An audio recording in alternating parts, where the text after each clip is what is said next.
തൃശ്ശൂരിലെ UDF സ്ഥാനാർത്ഥി K Muraleedharan രാവിലെ പ്രഭാത നടത്തത്തിന് ഇറങ്ങിയിരിക്കുകയാണ്. വളരെ നിർണായകമായ ഒരു ദിവസമാണ് അദ്ദേഹത്തെ സംബന്ധിച്ചിടത്തോളം. എങ്ങനെയാണ് ഇന്നത്തെ ദിവസം? അല്ല, രാഷ്ട്രീയത്തിൽ ഇതൊക്കെ സാധാരണ തന്നെയാണ്. ജനാധിപത്യത്തിൽ 5 വർഷം കൂടുമ്പോൾ തെരഞ്ഞെടുപ്പ്. ഞാൻ അതിനെ ആ രീതിയിൽ മാത്രമേ കാണുന്നുള്ളൂ. പക്ഷേ UDFന് നല്ല ശുഭപ്രതീക്ഷയാണ് തൃശ്ശൂരിനെ സംബന്ധിച്ചുള്ളത്. ഏതൊക്കെ നിയമസഭാ സെഗ്മെന്റുകളിലാണ് അങ്ങനെ ഒരു 7-ൽ 5 ലീഡ് പ്രതീക്ഷിക്കുന്നുണ്ട്.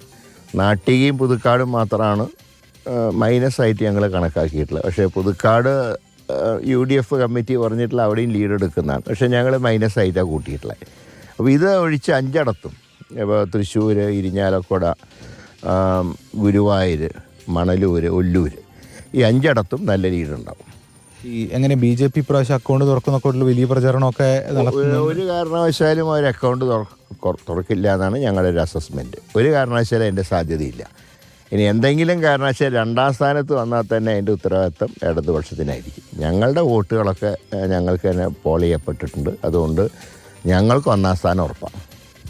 ഞങ്ങളുടെ കണക്കനുസരിച്ച് LDF ആണ് 2ാം സ്ഥാനത്ത് വരേണ്ടത്. അത് അങ്ങനെ ആവുമെന്നാണ് ഞങ്ങൾ പ്രതീക്ഷിക്കുന്നത്. അല്ലെങ്കിൽ ഞാൻ ഇലക്ഷൻ കാലത്ത് പറഞ്ഞ പോലെ അന്തർധാര ശക്തമായിട്ടുണ്ട്. UDF വോട്ടുകളൊന്നും ചോർന്നിട്ടില്ല. അതെല്ലാം പഴുതടച്ച് പരിശോധിച്ചു. തീർച്ചയായിട്ടും.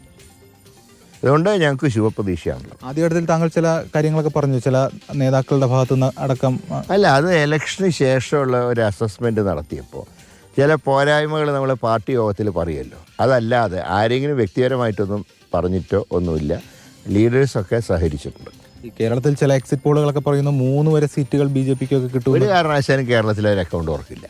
3 ഈ പറയുന്ന 3 അതിൽ തിരുവനന്തപുരത്ത് ചിലപ്പോൾ 2ാം സ്ഥാനത്ത് വരും. കാരണം കഴിഞ്ഞ 2 ഇലക്ഷനായിട്ട് മത്സരം UDFും BJPയും തമ്മിലാണ്. ആ ഒരു ഇത് നോക്കുമ്പോൾ സ്വാഭാവികമായിട്ടും 2ാം സ്ഥാനം തിരുവനന്തപുരത്ത് BJPക്ക് കിട്ടും. പക്ഷേ 1ാം സ്ഥാനം UDFന് തന്നെയാണ്. ഇവിടെ 3ാം സ്ഥാനത്തേക്ക് പോകുന്നതാണ് BJP. ഇവിടെ കണക്കനുസരിച്ച് 3ാം സ്ഥാനത്ത് പോകണം. ഇനി 2ാം സ്ഥാനത്ത് വന്നാൽ ഉത്തരവാദിത്വം ഞങ്ങൾക്കല്ല. അത് ഈ CPMഉം BJP ആയിട്ടുള്ള അന്തർധാരയുടെ ഭാഗമാണ്. താങ്കൾ പ്രതീക്ഷിക്കുന്ന 12 മണിയോടുകൂടി താങ്കൾ ശരിക്കും വിജയിക്കും എന്നുള്ള പൂർണ്ണ വിശ്വാസമുണ്ട്.